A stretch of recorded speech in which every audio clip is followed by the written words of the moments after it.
Deion Sanders doubles down. Shedeur is ready. Browns QB drama heats up as Cleveland reporter questions coach's call. A season on the brink and a QB debate that won't die.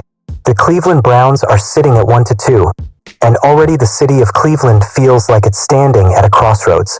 What was supposed to be a developmental season, a year to hand the reins to the young guns and let them learn on the fly, has quickly become something else entirely.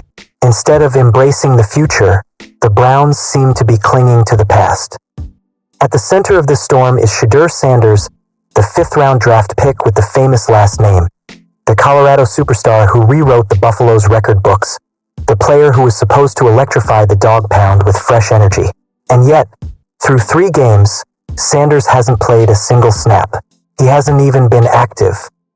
Instead, the Browns' quarterback room continues to be led by Joe Flacco, the 40-year-old veteran whose glory days in Baltimore feel like a lifetime ago. Behind him sits rookie Dillon Gabriel, who has already seen mop-up duty in garbage time. And in the shadows, both literally and figuratively, sits Sanders, waiting, watching, and listening as the chatter about his future grows louder by the day. From prime time to the sidelines, how Shedeur slid to QB3. Coming out of Colorado, Shedeur Sanders was hyped as one of the top quarterback prospects in the 2025 NFL Draft. The numbers didn't lie. 4,134 passing yards in 2024, setting a new Colorado single-season record. 37 passing touchdowns, another program record. 71.8% completion rate, the highest in FBS history. Big 12 Offensive Player of the Year honors in Colorado's first year in the conference. He was, on paper, one of the most decorated quarterbacks in college football. And yet, when draft weekend rolled around, teams passed on him again and again. By the time the dust settled, Sanders had slid all the way to the 5th round, where the Cleveland Browns scooped him up at pick number 144. Why? Scouts pointed to his mechanics under pressure, his tendency to hold on to the ball too long, and the massive number of sacks he took at Colorado, 52 in 2023 alone.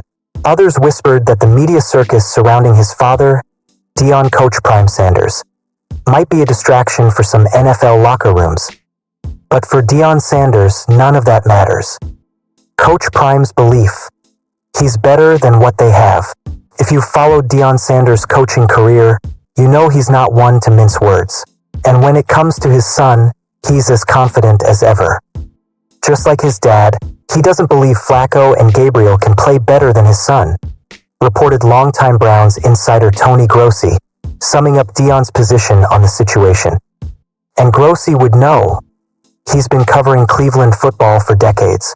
He's seen hyped prospects flame out, veteran quarterbacks limp through bad seasons, and head coaches stick to their depth charts until they no longer have a choice. But this one feels different.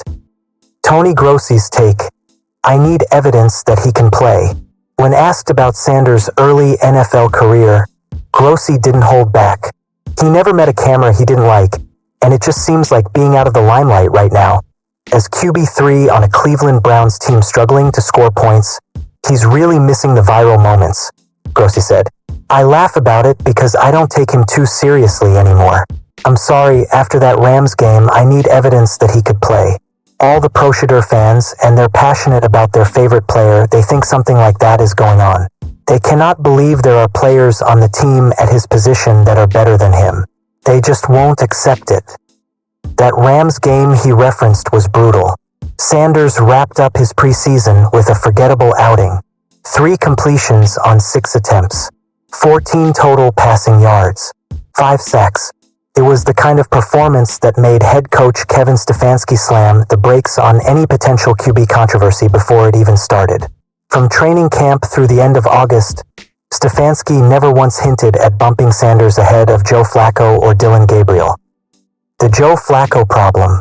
Here's where things get messy. Flacco is 40 years old. His quarterback rating sits at 37.5, 28th in the NFL. The Browns have not scored more than 17 points in a single game this season, not even in their lone win, a 13-10 grind over Green Bay that came thanks to the defense, not the offense. The city is restless. The fans are restless. And if the offense doesn't find a spark soon, Stefanski will have no choice but to turn to the rookies. The case for Dillon Gabriel. For now, that next man up is Dillon Gabriel, taken 2 rounds before Sanders in the same draft. Gabriel's preseason numbers were solid. 25 of 37 passing, 67.6%, 272 yards, 1 touchdown, only 2 sacks taken. Statistically, Gabriel simply outplayed Sanders in August. And when your team is trying to avoid a lost season, you usually ride with the guy who looked sharper in live reps. Shedur's patience and quiet confidence. Shedur, to his credit, isn't complaining publicly. When speaking to ESPN Cleveland this week, he stayed poised and philosophical. I know if you see the quarterback play in the league right now, I know I'm capable of doing better than that, Sanders said. I know it's not God's plan right now. I'm a believer in that. So I don't stress or feel bad that I'm in the situation I'm in right now, but it's just funny to me and I enjoy it. He doubled down on his mindset. Just because where I am on the depth chart, I don't let that dictate my mindset each and every day, because you don't know what could happen. That attitude is exactly what Deion Sanders has preached since his days as a player. Control what you can control, stay ready, and when your number is called, make sure nobody can take the job back. The tension in Cleveland. This is where the story stops being just about football. This is about a city desperate for a quarterback savior, about a father who believes in his son more than anyone else on the planet, about a coach trying to balance loyalty to his veterans with the reality of a sputtering offense, and about a young man learning to be patient in a league that rarely waits. Every bad throw from Flacco, every 3 and out, every red zone failure only turns the volume up on the Shedur time debate. Social media is already buzzing, with Browns fans split between those who want to throw Sanders into the fire immediately and those who say the kid needs time.